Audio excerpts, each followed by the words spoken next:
Oh, baby, it is that time again. Ranking all CDL pros before the start of stage 1. The start of the CDL, it starts this week. And so we have a lot to get into about the best players, the worst players in the CDL. So before you guys skip the video or try to skip forward or whatever it is, this is so important. This is how you understand where I'm ranking these guys in this video. So the 3 questions I always am asking myself while ranking these guys. First, if I'm building a team to win stage 1, which players do I want on my team? And then I'm asking myself, if this player is put onto the league average team in the CDL, how much would he improve that team? So the overarching idea is, who are the best players heading into stage 1, the most impactful players, and the players I want on my squad while building a team. So it's a simple baseline, and at the end of the day, with how we do the tiers, this is what we're working with right here. We got the S tier, the A tier, B, C, D, and E. So there's 48 COD pros, there's 6 tiers, so the math right there means there should be about 8 players per tier. But because it's the first one, I'm gonna be taking some liberties on how many players are in each tier. And I wanna try out a new format for this where we actually start from the E tier first and work our way up. So I'll be revealing all the players one at a time, and I've already organized them, and we'll go from there to kind of give it a new vibe. Intro's done, let's finally get right into this video. Let's go. Alrighty, the E tier. And first of all, my goodness, this league is stacked. I mean, when I went through this and ranked all of these guys, every single tier, even the E tier, has guys that could absolutely be on a championship team. The league is more competitive than ever, and after the kickoff event with so many rookies playing well, it's only gonna become more competitive, and it's tough, man. It is incredibly difficult to rank these guys. So without further ado, the E tier are these players right here. I've only got 5 in there right now. Again, because it's the first tier list of the year, we're gonna give ourselves some liberty with how many guys are in each tier. But we got John, Temp, Fellow, Decimate, and Zero in the E tier right now. Obviously, 4 of those guys are on the Paris Legion. They end up kind of being the scapegoats of this tier list, where with so many rookies playing well and looking good in the kickoff event, it was hard to judge exactly where some of these guys should end up. Zero had a tough event as well. And so I think with Paris, we've got to see it individually first. And this is what I'm talking about though. Like, any of these guys could potentially be the worst player on a really, really good team. Like, think about Bance at the start of Cold War. Like with Toronto, a young squad, Bance is the older guy, the leader, the veteran on the team. He comes in and he's so valuable to their success as he starts figuring out the game and dialing in with communication and all of those leadership qualities. And so with any of these guys, I think they could be that type of player. And I think that's with the formula, like with where Zero's at right now with London. But man, it's hard to exactly see how Zero's gonna play, especially considering how poorly he played in the kickoff event. And I'm not trying to weight the kickoff event more than anything else. Like, I don't want to overreact to the kickoff event. There were some legitimate worries heading into the year for Zero, coming off of not playing basically at all last year because of COVID and not getting over because of visa issues. So we'll see. Keeping a close eye on the Zero situation. They signed Harry as a substitute. There's a chance that could happen at some point if Zero doesn't pick up his play after the kickoff event. As for Paris, it's possible any of them could be changed out at some point, but right now we got to see a lot more from them before we make a final decision about any of them individually, considering they're such a new squad and we've only barely seen them, and it's the beginning of the year, and they were, you know, the last team outside of Boston to really get their team sorted out. So there's a lot of moving parts there. Hopefully we can learn a little bit more about Paris moving forward as well. Alrighty, so the D tier is up next, and man, I had a tough time between the D tier and the C tier and had to deal with the rookies after one event where we only saw some of these guys for one series. And so it's like, how do you rank that with players that we have no data to base off of? So the D tier I kind of used as the rookie tier for the most part, plus Tej. So we got Tej, we got Nasty, Dave Patty, then we got Nero, Capsidal, and Gizmo in the D tier. Obviously, we saw the insane flash from Capsidal in that wild highlight on Berlin. And we saw Nero playing very well in like the Tuscan Search and Destroys, and I was really impressed with him specifically in S&D in that series against New York. So there's a lot of potential for them to move up this list, which would only bump other guys down. And so this is why the tier list is so tough. And as for Dave Patty, Nasty, and Gizmo, like in the same exact boat, all of those guys could easily move up in the list to the C, B, A tier. I mean, Dave Patty was a First Blood unit on Berlin in the S&Ds they played and looked really good in Search specifically. So I wouldn't be surprised if he moves up the list. I wouldn't be surprised if Gizmo or Nasty move up the list as well. We saw flashes from both of them in their one series against Seattle. And so you know, they got a tough matchup in round 1 too. So there's a world where they come out here in stage 1 and they start frying. And we'll be talking about that on the podcast tomorrow as well. So as you notice, 3 of the 4 Boston players are in this tier. And Tiege has always been the guy I want to see more from. And even though we saw a lot from Nero and Capsule in those matches, we saw a lot. Nero has been streaming a lot. So I've really loved watching Nero, and I think he could easily move up this list as well. Tiege is the one guy I need to see a lot more from to move him up. And I think there's a decent chance at some point this year he could hit the bench and get substituted out.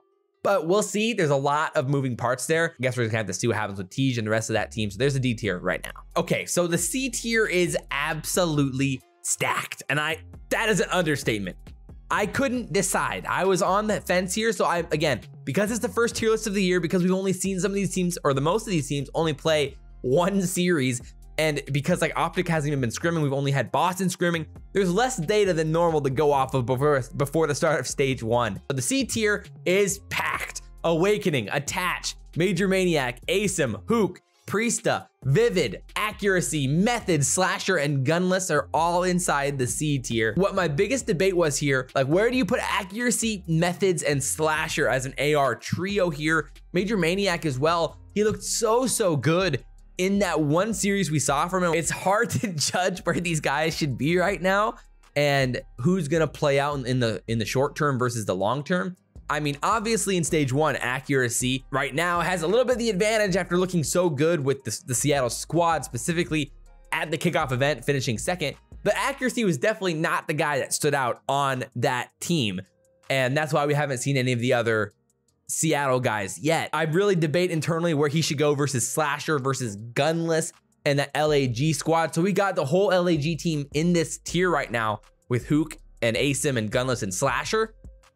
They're one of the toughest teams to judge right now because, yeah, they're usually a team. Slasher teams seem to start off slow, and that's kind of the eternal debate is how quickly are they going to figure this thing out? Because with that roster, I think they're going to be competitive year long, even though they lost in their 1 match here at the kickoff tournament. Like some people might have them lower, and I could get that because of how poorly they played as a team. Long story short, I think they're going to be fine. That's why they're in the C tier, and I think they're probably going to end up potentially moving up as well. So then the Rocker guys are also tough. 3 of them here. The only one missing is, of course, is Standy.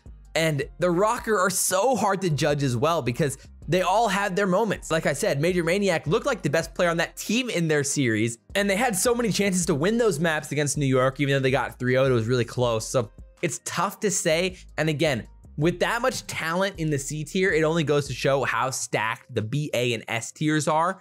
So Awakening's there as well. I had a really tough time. I wanted to move him up because of how naturally talented he is. I couldn't get myself to move him up any higher right now, but I think he could find his way up as well as the year moves along. So, all right, the B tier is up next, and this is an interesting one. Skies, Crim, Clay, Envoy, Octane, Illy, Neptune, and Mac. Talk about some talent in that just short list. And you're gonna see why with the A tier and how stacked the A tier is. It's so tough, man. I mean, Crim and Clay being in the B tier, after how well both of them played in their series against Boston, against the Rocker, and then end up losing 3-1 to Seattle in the semifinals of the kickoff event, they were really impressive. So if somebody had them in the A tier, I'd have no problem with that. If someone had Envoy and Drazah in the A tier after how well 100T played at the event, I would have no problem with that. I mean, especially Drazah. Envoy maybe had the most, or the most lackluster performance of all of the LAT guys. After the end of last year, he was the guy that you had some questions about exactly how he's gonna fit with the squad and the SMG duo of Kenny or Drazah. Illy is interesting as well. Again, someone had to get dropped down from the A tier, and so Illy and Neptune and Matt kind of got the short end of the stick there. But my word, any of these guys are championship tier players. Like, I mean, Skies was literally like, we saw him on Bocage in that first map against LAG just take over and dominate. And he has that potential, especially now that he's flexing and Dave Patty's their main AR. Skies is going to take over some games this year, and we're going to see that. And we saw that in that first map against LAG. And they won 3-1. They ended up losing to Toronto, and we all figured out Toronto's the real deal. So Mac is a guy who I've continually rose on throughout the offseason. How he played against Optic and against Boston in their scrims, I always was impressed with Mac when he was playing. And with Neptune, we know the potential he has learning under Clay and Crim and with Hydra as well. So the B tier is stacked. Okay, so now on to the A tier, and look at that. Oh, that's a good looking group right there. Arcitys. We got Hydra, Dashy, Scump. Then we got Standy. And then we got the rookies. We got Sib and Pred, Kenny, Drazah, and Afro in the A tier. There's some interesting ones here. And I was going back and forth on some of those guys near the end there if I should move them down in the B tier and bump some guys down. I decided to leave Afro Oct inside the A tier. And of course, the talk of the town will be Pred and Sib and where they deserve to get ranked. I went really conservatively on all of the other rookies and then went all in on Pred and Sib. A little bit reactionary to the performance, but again, they made it to the grand finals. They beat some really good teams. And I mean, when you're beating New York 3-1, you're beating FaZe 3-1, you're beating London 3-0, and Pred and Sib looked so good throughout all of those series, and even into the grand finals against Toronto. Pred and Sib had amazing moments. So I think they established themselves as like top 18 type players, top 20 type players in this game, at least right now heading into stage 1. So we'll see if they keep it up. I think they will, at least in the short term in stage 1. We'll see what happens in stage 2, stage 3, but my goodness, they're really good. So as for, let's say, LA Thieves guys, Octane, Kenny, I had a tough time deciding how I should deal with those, all 4 of them inside the A and B tiers, but decided that Kenny just had the slight advantage when it came to slang and then team stability overall. And like, especially Kenny, I think Kenny's for sure in the A tier, right there on the fringe of those guys. And then Afro as well.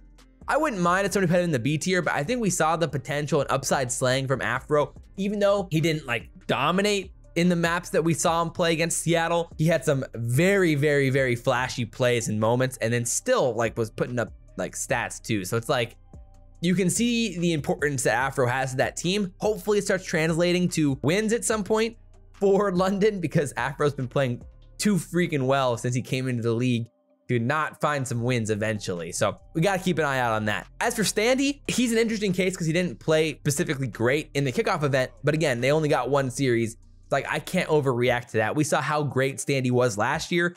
There's no reason for him not to be great this year. And so we're keeping him in the A tier for sure. Same with Scump and Dashy, even though they played not well. I mean, especially Scump didn't play well against LA Thieves.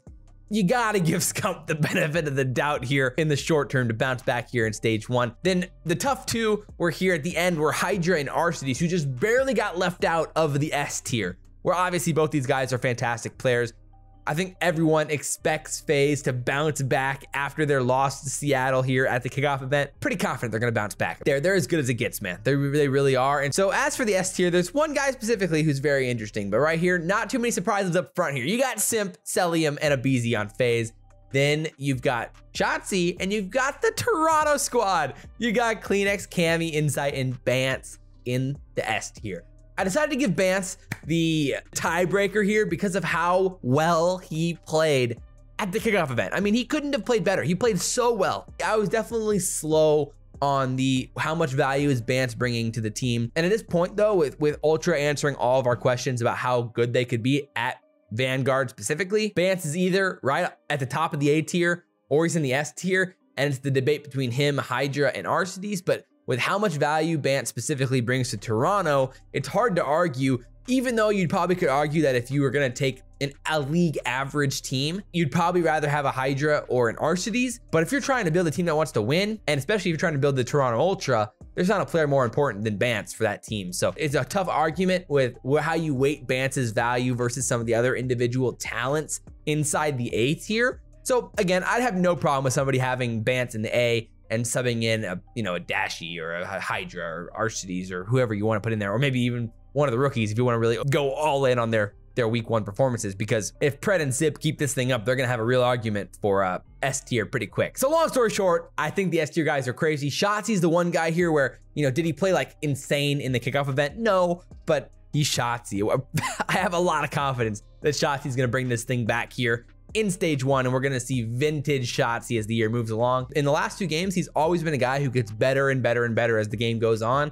And so there's no reason to believe that Shotzzy's not gonna be right there in the S tier again as the year moves on. So hopefully you guys enjoyed this new format, tried a different system here. And as the year moves along, hopefully we can tweak it a little bit to make it a little bit better. My goal is to put one of these out after every stage, but I'll also be doing like the top ARs and tier listing flexes, ARs, SMGs as we move along here. So we'll keep things fresh. Drop your comments down below. Appreciate you guys for watching, and check out the most recent podcast right here. Definitely a spicy one, breaking down the kickoff event, doing a buy or sell about some of these guys and teams. I recommend it a lot. And guys, we'll talk to you very soon.